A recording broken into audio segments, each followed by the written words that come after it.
ಒಂದು ವಾರ ತಿನ್ನಿ ಸಾಕು, ಇಡೀ ವರ್ಷ ಗಟ್ಟಿಯಾಗಿ ಚೆನ್ನಾಗಿ ಇರ್ಬೋದು. ಯಾವುದೇ ರೀತಿಯ ಒಂದು ಕಾಯಿಲೆಗಳು ಕೂಡ ನಮಗೆ ಬರೋದಿಲ್ಲ. ಮಕ್ಕಳಿಗೂ ಕೂಡ ಒಂದು ನೆನಪಿನ ಶಕ್ತಿ ಓದೋ ಮಕ್ಕಳಿಗೆ ತುಂಬಾ ಹೆಚ್ಚಾಗುತ್ತೆ. ಮತ್ತು ಮೂಳೆಗಳನ್ನು ಗಟ್ಟಿ ಮಾಡುತ್ತೆ ಮತ್ತು ರಕ್ತಹೀನತೆಯನ್ನು ಕೂಡ ಕಡಿಮೆ ಮಾಡುತ್ತೆ. ಇದನ್ನು ಎಲ್ಲ ರೀತಿಯಿಂದನೂ ಇದು ತುಂಬಾ ಒಂದು ಒಳ್ಳೆಯ ಒಂದು ಅಡುಗೆ ಅಂತಲೇ ಹೇಳ್ಬೋದು. ಬನ್ನಿ ವಿಡಿಯೋ ಶುರು ಮಾಡೋಣ. ಮೊದಲಿಗೆ ಏನೆಲ್ಲ ತಗೊಂಡಿದ್ದೀವಿ ನೋಡೋಣ. 1 ಕಪ್ನಷ್ಟು ನಾನು ಇಲ್ಲಿ ಗೋಡಂಬಿಯನ್ನು ತಗೊಂಡಿದ್ದೀನಿ, ಮತ್ತು ಒಂದು ಅರ್ಧ ಕಪ್ನಷ್ಟು ಅಕ್ರೋಟು, ಮತ್ತು ಇದು ಗೋಂದು ಅಂತ ಹೇಳ್ತಾರಲ್ಲ ಇದು ನಾನು 100 ಗ್ರಾಮ್ ಅಷ್ಟು ತಗೊಂಡಿದ್ದೀನಿ.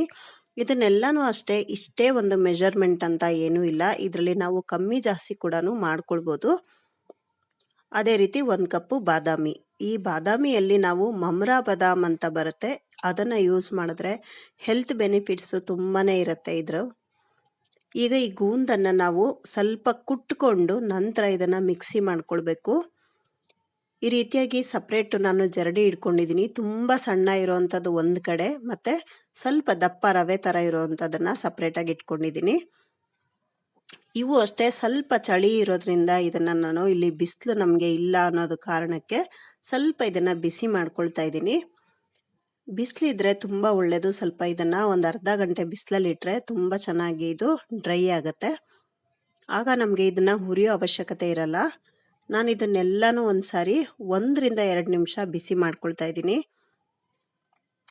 ಡ್ರೈ ಫ್ರೂಟ್ಸ್ನ ಜಾಸ್ತಿ ನಾವು ಫ್ರೈ ಮಾಡೋಕ್ಕೆ ಹೋಗಬಾರ್ದು. ಜಾಸ್ತಿ ಫ್ರೈ ಮಾಡಿದ್ರೆ ಅದರಲ್ಲಿರುವಂಥ ಒಂದು ಎಣ್ಣೆ ಅಂಶ ಎಲ್ಲ ಕಡಿಮೆ ಆಗೋಗುತ್ತೆ. ಈಗ ಈ 3 ನಾವು ಮಿಕ್ಸಿ ಮಾಡಿಕೊಂಡು ಪೌಡರ್ ಮಾಡ್ಕೊಳ್ಬೇಕು. ತುಪ್ಪ ಇಲ್ಲಿ ನಾನು 1 ಕಪ್ನಷ್ಟು ಯೂಸ್ ಮಾಡ್ತಾ ಇದ್ದೀನಿ.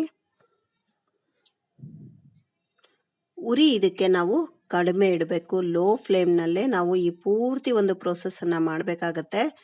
ಇಲ್ಲಿ ನಾನು ದಪ್ಪ ರವೆ ಇರುವಂಥ ಗೋಂದ್ ಇದೆಯಲ್ಲ, ಇದನ್ನು ನಾನು ಸ್ವಲ್ಪ ಸ್ವಲ್ಪನೇ ಹಾಕ್ಕೊಂಡು ಈ ರೀತಿ ಕಮ್ಮಿ ಉರಿಯಲ್ಲಿ ನಾವು ಹಾಕ್ಕೊಳ್ಬೇಕು. ಆಗ ಇದು ಚಟಪಟ ಅಂತ ಅನ್ಬೇಕು. ಅದು ಆಗ ಮಾತ್ರ ಇದು ನಮಗೆ ಆಗಿದೆ ಅಂತ ಅರ್ಥ. ನಾವು ಜೋರು ಉರಿ ಕೊಟ್ಬಿಟ್ರೆ ಇದು ಸೀದೋಗುತ್ತೆ, ಮತ್ತು ಇದು ಬೇಯಲ್ಲ, ಮತ್ತು ಹೊಟ್ಟೆ ನೋವು ಕೂಡ ಬರುತ್ತೆ. ಅದಕ್ಕೋಸ್ಕರ ನೋಡ್ತಾ ಇದ್ದೀರಲ್ಲ, ಈ ರೀತಿ ಆಗಬೇಕಿದು. ಪಟಪಟ ಅಂತ ಶಬ್ದ ಬರುತ್ತೆ. ಸ್ವಲ್ಪ ಸ್ವಲ್ಪನೇ ಹಾಕ್ಕೊಂಡು ಕಮ್ಮಿ ಉರಿಯಲ್ಲಿ ಯಾವಾಗಲೂ ಈ ಅಂಟನ್ನು ನಾವು ಕರಿಬೇಕಾಗತ್ತೆ. ಈ ರೀತಿ ನಾನು ಎಲ್ಲ ಅಂಟನ್ನು ಹಾಕ್ಕೊಂಡು ಕರೆದಿಟ್ಕೊಂಡಿದ್ದೀನಿ. ಈ ತಿಂಡಿಯ ಮೇನ್ ಪ್ರೋಸೆಸ್ ಇರೋದೇ ನಮಗೆ ಇದು. ಈ ಅಂಟನ್ನು ನಾವು ಯಾವ ರೀತಿ ಕರಿತೀವಿ, ಎಷ್ಟು ನೀಟಾಗಿ ಇದನ್ನು ನಾವು ಫ್ರೈ ಮಾಡ್ಕೊಳ್ತೀವಿ, ಬೇಯಿಸ್ಕೊಳ್ತೀವಿ ಅನ್ನೋದು ಇದು ಮೇನ್ ಒಂದು ಪಾಯಿಂಟ್ ಆಗಿರುತ್ತೆ. ನೋಡಿ, ಎಲ್ಲನೂ ಈ ರೀತಿಯಾಗಿ ಕರೆದ್ಬಿಟ್ಟು ಇಟ್ಕೊಂಡಿದ್ದೀನಿ. ಕೈಯಲ್ಲಿ ನಾವು ಹಿಂಗೆ ಇಟ್ಕೊಂಡಾಗ ಅದು ಹಾಗೇ ಪೀಸ್ ಆಗುತ್ತೆ. ಈ ರೀತಿಯಾಗಿ ನಾವು ಪೌಡ್ರ್ ಮಾಡಿ ಇಟ್ಕೊಂಡಿರೋ ಗೂಂದನ್ನು ನಾನು ಈಗ ಹಾಕ್ತಾಯಿಲ್ಲ, ಇದನ್ನು ನಾನು ಆಮೇಲೆ ಹಾಕ್ತೀನಿ. ಹಾಗಾಗಿ ವಿಡಿಯೋ ಫುಲ್ಲು ವಾಚ್ ಮಾಡಿ ಯಾವಾಗ ಹಾಕ್ತೆ ಅನ್ನೋದನ್ನು ನೋಡಿ. ಈಗ ಅದೇ ತುಪ್ಪಕ್ಕೆ ನಾನು ಗೋಧಿ ಹಿಟ್ಟನ್ನು ಹಾಕ್ಕೊಳ್ತಾ ಇದ್ದೀನಿ. 2 ಕಪ್ಪು ಗೋಧಿ ಹಿಟ್ಟನ್ನು ಹಾಕ್ಕೊಂಡಿದ್ದೀನಿ. ಇದನ್ನು ಹಾಕ್ಕೊಂಡು ನಾವು ಇದನ್ನು ಅಷ್ಟೇ ತುಂಬಾ ಫುಲ್ ಸಿಮ್ ಇದರಲ್ಲಿ ನಾವು ಫ್ರೈ ಮಾಡ್ಕೋಬೇಕು. ಆಗ ನಮಗೆ ಇದು ನೀಟಾಗಿ ಒಂದು ಹದಕ್ಕೆ ಇದು ನಮಗೆ ಬೇಯುತ್ತೆ. ಇಲ್ಲ ಅಂದರೆ ಹಸಿ ಇರುತ್ತೆ. ಆಮೇಲೆ ಜೋರು ಉರಿ ಏನಾದರೂ ಇತ್ತು ಅಂದರೆ ಬೇಗ ಸೀದೋಗುತ್ತೆ. ನಾವೇನು ಅನ್ಕೋತೀವಿ, ಇದು ಆಗಿದೆ ಅಂತ ಅಂದ್ಕೊಳ್ತೀವಿ. ಆಮೇಲೆ ಟೇಸ್ಟ್ ಕೂಡ ಡಿಫರ್ ಆಗುತ್ತೆ. ಇದು ಕಮ್ಮಿ ಅಂದರೂ ನಾನು ಅರ್ಧ ಗಂಟೆ ಗೋಧಿ ಹಿಟ್ಟನ್ನು ಕೈ ಬಿಡ್ದಲೇ ಫ್ರೈ ಮಾಡ್ಕೊಂಡಿದ್ದೀನಿ.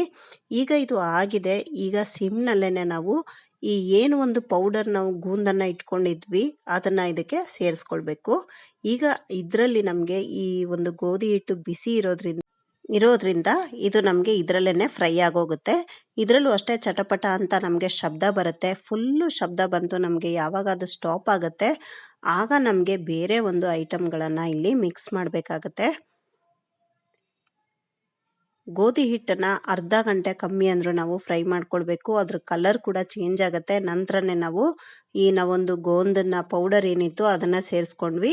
ಅದು ಚಟಪಟ ಅಂದ ನಂತರ ನಾವು ಇಲ್ಲಿ ಒಣ ಕೊಬ್ಬರಿಯನ್ನು ಸೇರಿಸ್ಕೊಂಡಿದ್ದೀನಿ. ಒಣ ಕೊಬ್ಬರಿಯನ್ನು ನಾವು ತುರಿ ಮಾಡ್ಕೊಳ್ಬೇಕು ಸಣ್ಣ ಸಣ್ಣದಾಗಿ. ಇಲ್ಲ ಅಂದರೆ ನಾವು ಒಂದು ಸ್ಮಾಲ್ ಪೀಸಸ್ ಮಾಡಿಕೊಂಡು ಮಿಕ್ಸಿ ಕೂಡ ಮಾಡ್ಕೋಬೋದು. ಮಾಡ್ಕೊಂಡು ಇದು ನಾನು 1 ಕಪ್ ಅಷ್ಟು ಸೇರಿಸ್ಕೊಂಡಿದ್ದೀನಿ. ಇದಕ್ಕೆ ನಾವು ಒಂದು ಬಾದಾಮಿ, ಗೋಡಂಬಿ ಮತ್ತೆ ಬೇಕಿದ್ರೆ ಇಲ್ಲಿ ನಾವು ಪಿಸ್ತಾ ಕೂಡ ಹಾಕೋಬಹುದು, ಅಕ್ರೋಟು. ಆದ್ರೆ ಇದಕ್ಕೆ ನಾವು ಖರ್ಜೂರವನ್ನ ಬರಲ್ಲ. ಖರ್ಜೂರ ಮತ್ತೆ ದ್ರಾಕ್ಷಿ ಇಷ್ಟನ್ನು ನಾನು ಹಾಕಿ ಮಿಕ್ಸ್ ಮಾಡಿ ಇಟ್ಕೊಂಡಿದ್ದೀನಿ. ಇದೇನಪ್ಪ ಎಲ್ಲ ಆಯಿತು, ಸಿಹಿನೂ ಇಲ್ಲ ಉಪ್ಪು ಇಲ್ಲ ಅಂತ ಅನ್ಕೋಬೇಡಿ. ಇದು ನೀಟಾಗಿ ಎಲ್ಲ ಮಿಕ್ಸ್ ಮಾಡಿ ಸ್ಟವನ್ನು ಆಫ್ ಮಾಡ್ಕೊಳ್ಬೇಕು. ನಂತರ ನಾವು ಇದನ್ನ ಪೂರ್ತಿ ತಣ್ಣಗಾಗ್ಲಿಕ್ಕೆ ಬಿಡಬೇಕು. ಪೂರ್ತಿ ತಣ್ಣಗಾದ ನಂತರ ಇದು ನಾನು ತಣ್ಣಗಾದ ನಂತರ ಇದನ್ನ ಮಿಕ್ಸ್ ಮಾಡ್ತಾ ಇದ್ದೀನಿ. ಸಕ್ಕರೆ ಪುಡಿ ನಮಗೆ ಸಿಹಿಗೆ ಎಷ್ಟು ಬೇಕು ಅಷ್ಟು ನೋಡಿಕೊಂಡು ಹಾಕೋಬೇಕು. ನಾನಿಲ್ಲಿ 2 ಕಪ್ ಗೋಧಿ ಹಿಟ್ಟು ತಗೊಂಡಿರೋದ್ರಿಂದ ನಾನು 2 ಕಪ್ ಸಕ್ಕರೆ ಪುಡಿಯನ್ನು ಸೇರಿಸ್ಕೊಂಡಿದ್ದೀನಿ. ತುಂಬ ಜಾಸ್ತಿ ಆಗಿಬಿಟ್ರು ಇದನ್ನು ತಿನ್ನೋಕ್ಕಾಗಲ್ಲ, ತುಂಬ ಕಡಿಮೆ ಆಗಿಬಿಟ್ರು ತಿನ್ನೋಕ್ಕಾಗಲ್ಲ. ಅದಕ್ಕೆ ಸ್ವಲ್ಪ ಟೇಸ್ಟ್ ನೋಡಿಕೊಂಡು ನಾವು ಇದಕ್ಕೆ ಸಕ್ಕರೆ ಪುಡಿಯನ್ನು ಸೇರಿಸ್ಕೋಬೇಕು. ಇಲ್ಲಿ ಏಲಕ್ಕಿ ಪುಡಿ ಬೇಕಿದ್ರೆ ಸೇರಿಸ್ಕೋಬೋದು, ಆದರೆ ಇದಕ್ಕೆ ಏಲಕ್ಕಿ ಪುಡಿನೇ ಬೇಡ. ಯಾಕೆಂದರೆ ನಾವು ಹಾಕಿರುವಂಥ ಎಲ್ಲ ಪದಾರ್ಥಗಳ ಟೇಸ್ಟು ತುಂಬಾ ಎನ್ಹ್ಯಾನ್ಸ್ ಆಗಿರುತ್ತೆ. ಇಲ್ಲಿ ನಾವು ಟೇಸ್ಟ್ ಮಾಡ್ಕೊಳ್ಬೋದು. ಇಲ್ಲೇನಾದ್ರು ಸಿಹಿ ಕಮ್ಮಿ ಜಾಸ್ತಿ ಇದ್ದರೆ ಸೇರಿಸ್ಕೊಳ್ಬೋದು. ಇದನ್ನು ಯಾವ ರೀತಿ ತಗೋಬೇಕಪ್ಪ ಅಂತ ಅಂದರೆ, ದಿನ ಬೆಳಗ್ಗೆ ಎದ್ದ ತಕ್ಷಣನೇ ನಾವು ನಾವೇನು ಒಂದು ಬ್ರೇಕ್ಫಾಸ್ಟ್ ಮಾಡ್ತೀವಿ ಆ ಜಾಗದಲ್ಲಿ ಇದನ್ನು ತಿನ್ನಬೇಕು. 1 ಕಪ್ಪಷ್ಟು ನಾವು ತಿನ್ಕೊಂಡು ಇದ್ರ ಜೊತೆ 1 ಗ್ಲಾಸ್ ಹಾಲು ಕುಡಿದ್ಬಿಟ್ರೆ ಖಂಡಿತ ಎಷ್ಟು ನಾವು ಹೆಲ್ದಿಯಾಗಿರ್ತೀವಿ ಅಂದರೆ ಪೂರ್ತಿ ವರ್ಷ ನಾವು ಅಷ್ಟು ಗಟ್ಟಿಯಾಗಿ ಅಷ್ಟು ಚೆನ್ನಾಗಿರ್ತೀವಿ. ಬೆಳೆಯೋ ಮಕ್ಕಳಿಗೆ ಮಾತ್ರ ಇದನ್ನು ಕೊಡಲೇಬೇಕು. ಈಗ ಚಳಿ ಇರೋದ್ರಿಂದ ಈ ಟೈಮಲ್ಲಿ ಇದು ಕೊಡೋದ್ರಿಂದ ಇದು ನಮಗೆ ನೆಗಡಿ, ಕೆಮ್ಮು ಇದೆಲ್ಲದ್ರಿಂದನೂ ನಮಗೆ ರಕ್ಷಣೆ ಸಿಗುತ್ತೆ. ಇನ್ನೂ ನಮಗೆ ಚಳಿ ಮುಗ್ದಿಲ್ಲ, ಈಗಲೂ ಕೂಡ ಮಾಡ್ಕೊಂಡು ತಿನ್ಬೋದು. ಪ್ಲೀಸ್ ಎಲ್ಲರೂ ಟ್ರೈ ಮಾಡಿ. ಹೇಗೆ ಬಂತು ಅಂತ ನನಗೆ ಕಮೆಂಟ್ ಸೆಕ್ಷನಲ್ಲಿ ತಿಳಿಸಿ. ನಿಮ್ಮ ಕಮೆಂಟ್ಗಾಗಿ ನಾನು ಕಾಯ್ತಾ ಇರ್ತೀನಿ. Thank you for watching. Have a nice day. Take care. Bye bye.